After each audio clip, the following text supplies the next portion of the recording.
Since about a year, almost no other subject than COVID-19 circulated in the media. Nothing else had grabbed people's attention more than that virus. It dramatically impacted the world's economy. All sectors of the industry suffer extremely of the situation, where leading politicians tried to protect the health systems by confining their citizens. Hi, my name is JOANNE Jordan. My nickname is Jojo, and I've been flying for over 22 years. Currently, I'm a senior first officer with South African Airways on the Airbus A320 fleet. I'm here to share my thoughts on COVID within our industry. An analogy I want to use is that in South Africa, we get a lot of veld or bushfires. And COVID has come like a veld fire and burnt and destroyed so much in our industry. Some of us are having to completely rebuild and start from scratch. And what's worse is that it ain't over. There's still some embers that are glowing, and with the right conditions will flare up again and carry on the devastating effects. Honestly, things have been very tough for us. For starters, many of us didn't have that closure flight. One day you're flying a roster and the next it's all over. When a pilot resigns or retires, you mentally and emotionally prepare for your exit.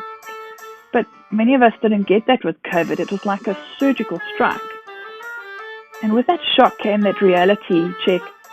This is really happening. I may not fly again. And that implication starts sinking in. One realizes that you don't have a destination or flight plan for your life, and it's like sitting in the cockpit, but you don't know what to prep for.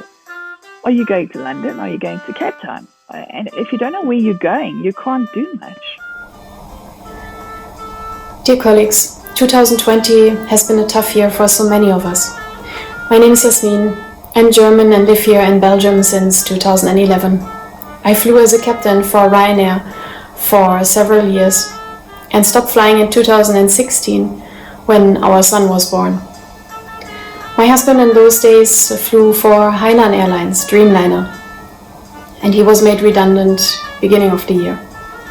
I was ready to return to work also beginning of 2020. Did my type rating renewal, got my license, paid a fortune. Yeah, and then COVID-19 had different plans with us, right?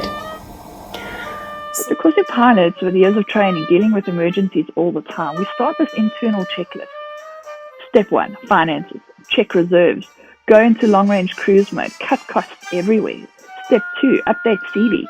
Polish your aviation CV. Create a non-aviation CV. Figure out your transferable skills and have them ready to go. Step 3, research options. What to do, what business to open, and what to study. Anything and everything was considered. Nothing was off the table. Step 4, manage your stress. Step 5, network. Find a lifeboat job in the interim. So while you're doing this checklist, and I mean we're all at different phases, trying to stay positive and hopeful becomes harder with each passing day that you're not flying, because you start seeing the ripple effect this fire has caused in the industry, and that colleagues across the globe are reaching their tipping point. Personally, I would have preferred a more selective intervention with better coordination between the countries, rather than paralyzing the world's economy. But the question is, would that have been possible? Could it have been possible to proceed with our lives as before, adding social distancing, hand hygiene and mask wearing, while isolating people who need to be protected? Maybe this would have required a discipline human just don't have. But I'm not the right person to judge. The fact is that the whole aviation business supposed to connect people nearly collapsed. A few airplanes flying are almost empty. The airports are struggling.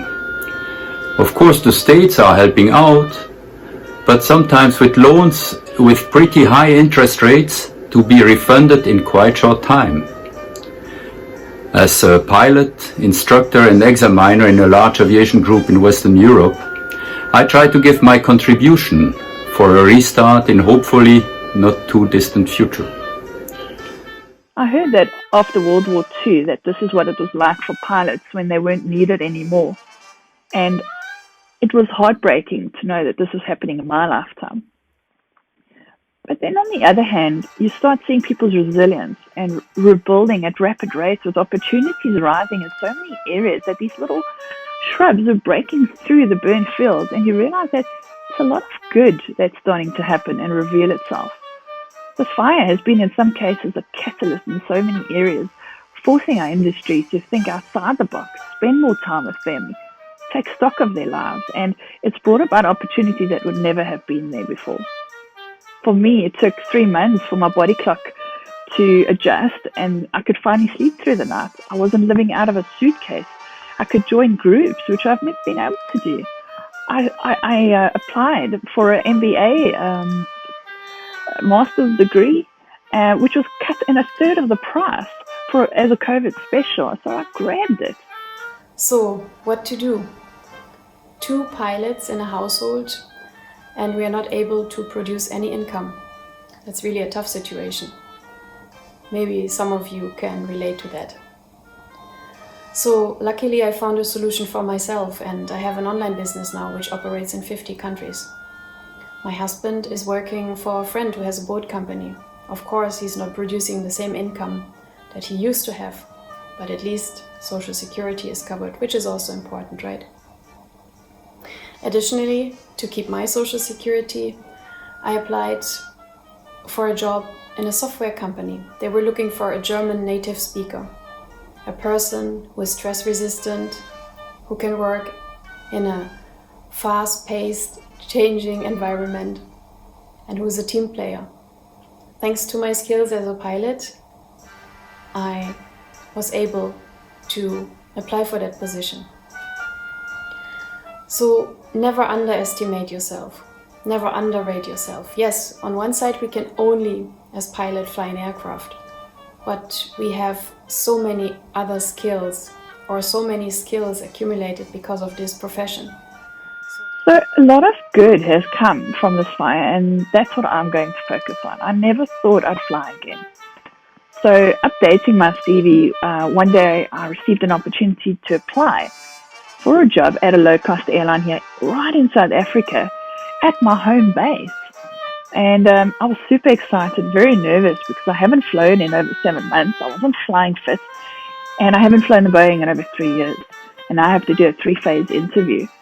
So I studied my backside off, I booked a practice sim session, and by God's grace, I got the job in the holding pool on the aircraft I absolutely love at my home base, which is something I've been waiting for 6 years in my current position, which has been made redundant as we speak. We keep training our colleagues from the flight deck and from the cabin for them to be ready to welcome back our guests.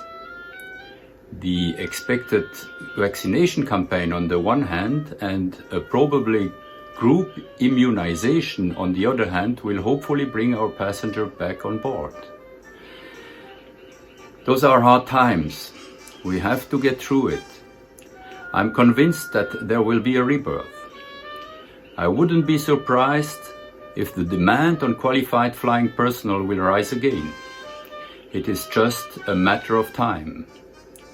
I believe travel is not only important for the global economy, it is essential in promoting peace. And aviation is one of the most efficient means in doing it. So I want to end off with this. Don't give up. Find your destination. You will find it someday, or whatever it is.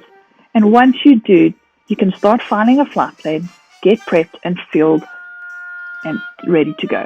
There are opportunities out there, so keep looking, keep an open mind, and please take care of yourselves.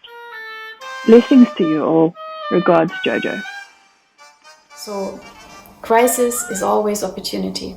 As long as there's no flying job available, try to find something different. I'm sure there's something available which also suits your needs, your wishes, and might be even a newer career path. Who knows? My wish for you and for your families in those crazy times of uncertainty: stay positive, stay healthy, stay strong, and for sure there will be better days. Do you know the parable of King Solomon?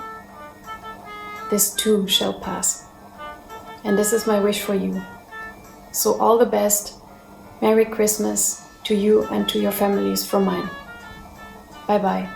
and hopefully we will meet again soon up there in the sky.